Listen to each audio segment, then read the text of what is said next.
Tupac Shakur, the rebel, the poet, the legend who never really died. Yo, you think you know Tupac? Think again. Alright, picture this.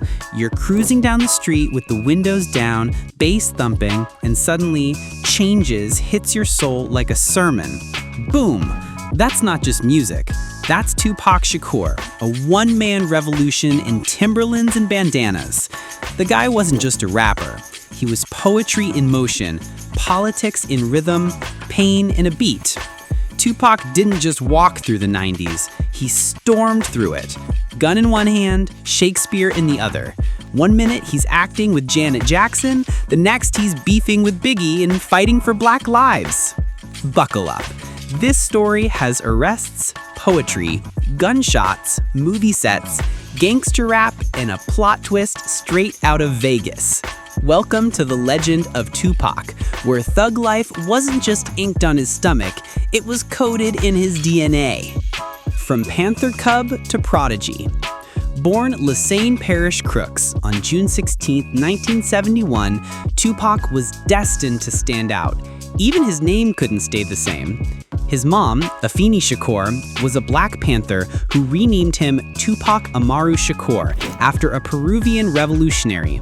Translation: Shining Serpent. Coolest baby name ever? Possibly. Most revolutionary? Definitely. His childhood was like a mixtape of struggle and movement. Brooklyn, Baltimore, Oakland.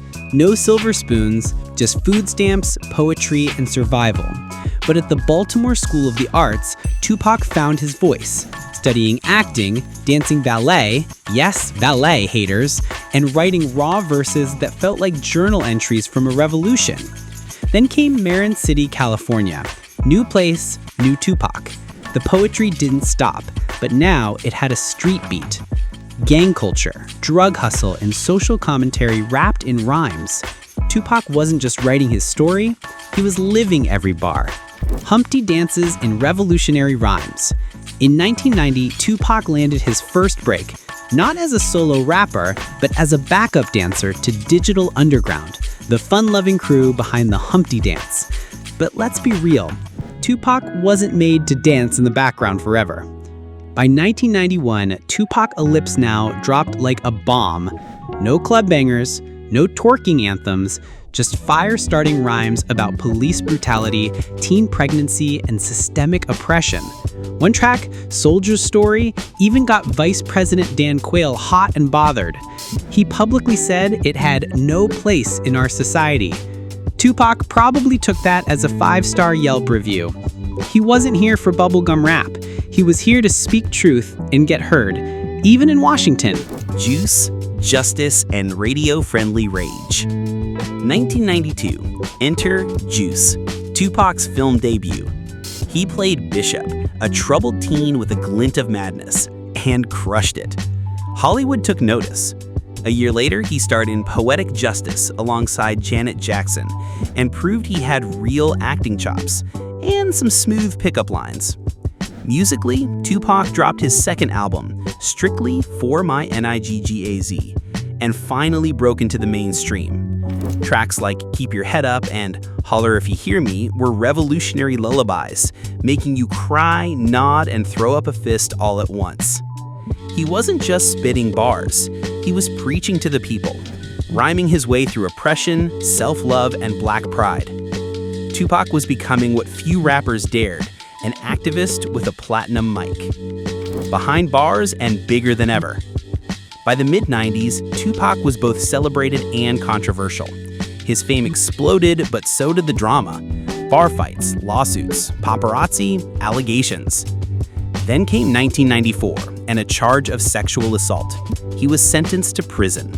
But in true Tupac fashion, he didn't disappear. He exploded. While behind bars, he dropped Me Against the World, arguably his best album. It debuted at #1 on Billboard. Tupac became the first artist to top the charts while serving time. Imagine being in a cell and still running the music game. That album was pain, love, and fire wrapped in 15 tracks. It wasn't just rap, it was a journal of survival.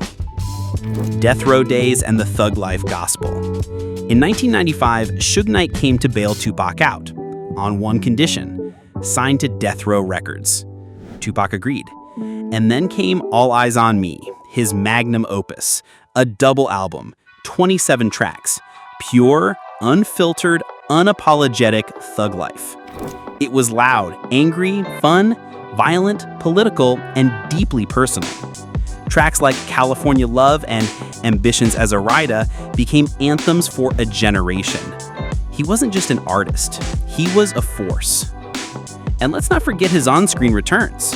Bullet, Gridlocked, movies that reminded us Tupac could switch from rap battles to Oscar-worthy monologues like it was nothing.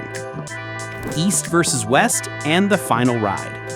Now here's where the plot gets dark. The 1990s weren't all Versace and vibes. There was war brewing. East Coast versus West Coast. Tupac versus Biggie, Death Row versus Bad Boy. Diss tracks flew like bullets. Real ones followed. Tupac got shot 5 times in 1994 but survived, and claimed Biggie had something to do with it. That accusation, it set off a chain of events no one could stop. Then came September 7th, 1996, Las Vegas. After watching Mike Tyson knock someone out in under 2 minutes, Tupac jumped into a car with Suge Knight. Minutes later, gunshots. He was hit 4 times. 6 days later, Tupac was gone. The world didn't just lose a rapper, it lost a prophet in a bandana. Conspiracies, comebacks, and immortality. The streets mourned. So did Hollywood. So did every teen who ever felt unseen. But did he really die? Whispers started. Tupac faked his death. He's chilling in Cuba. Makaveli's planning a comeback. Theories aside, what's real is this: Tupac's music never left. Posthumous albums kept dropping. Some bangers, some, well, remixed leftovers. But fans didn't care. Every new Tupac track felt like a message from beyond. In 2017, Tupac was inducted into the Rock and Roll Hall of Fame. Not bad for a guy who once got scolded by the vice president. Then, in 2023, boom, Dwayne Keffy D was arrested for orchestrating Tupac's murder. Justice? Maybe. Closure? Never. Because Tupac's death still hurts like an open verse with no beat. Tupac lives in every verse, every voice. So, what's the legacy of Tupac Shakur? He was a paradox, violent yet poetic, loving yet angry, vulnerable yet defiant, a rapper who danced ballet, a gangsta who read Machiavelli, a thug with the heart of a philosopher.